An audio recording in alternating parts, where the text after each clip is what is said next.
Well, an expert on Sudanese geopolitics and advocate for democracy and human rights, Dr. Madjul El-Tahir, joins me now from Norway to discuss the Sudan situation. Thank you for joining us on The World Now. First, the war in Sudan is in its 101st day.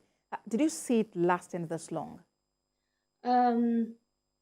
Good afternoon. No, I have not seen it lasting this long. I and many national and international observers and people of the Sudan, we thought that this is going to end faster than that. The people who I think certainly thought it will last faster than that with a quick victory are the warring parties, the RSF and Sudanese armed forces.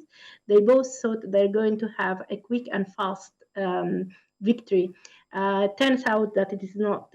And now we are getting into our fourth month, and the humanitarian situation is very, very, very dire, with a little, very, very, very little help from either foreign countries or foreign international NGOs. Yes. The people of the Sudan are living and getting help through each other. The Sudanese people in the diaspora, plus the Sudanese people and their networks inside the Sudan and in the neighboring countries. But as far as any humanitarian aid from any single country, we have received none in the last 4 months. Dr.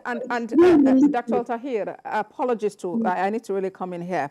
I know these aids are actually very much needed because residents are actually calling for support. But before we even get into that, on Monday, 2 meetings held simultaneously. One of political leaders in Cairo, Egypt, and another that involved the RSF envoy, where the envoy said categorically it was time for peace. How sincere do you think this conversation is? Because in the past, we have seen ceasefires not stand. There is no incentive first of all, we welcome at the moment and the situation where it is, we welcome all kinds of initiatives and any party that be an international government or an international organization like the IGAD or countries like Egypt, Saudi Arabia. We welcome any initiative for stopping the war, ensuring safe corridors to humanitarian aid, and the safety of civilians. That we welcome.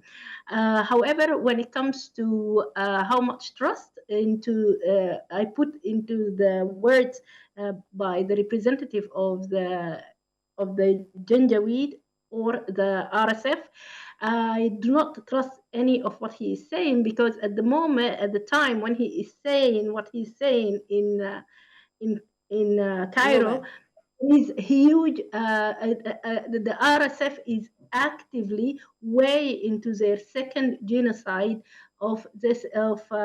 in a matter of 20 years. In 2003, they committed a genocide, the very same group, and now in 2023, they are committing a full-scale genocide in Darfur. So you're calling this a genocide? No, it is a genocide, not just by my calling. Even the international community is calling it a genocide. British officials are calling it a genocide, and there has been recent discoveries of mass graves in Darfur, and it is the RSF who is responsible for their second genocide, and the world is watching. Okay, I'm afraid that's the much we'll really be able to take. I hope we can continue the conversation some other time. Dr. Madjul El-Tahir, thank you for talking to us on The World Now. Thank you. Thank you.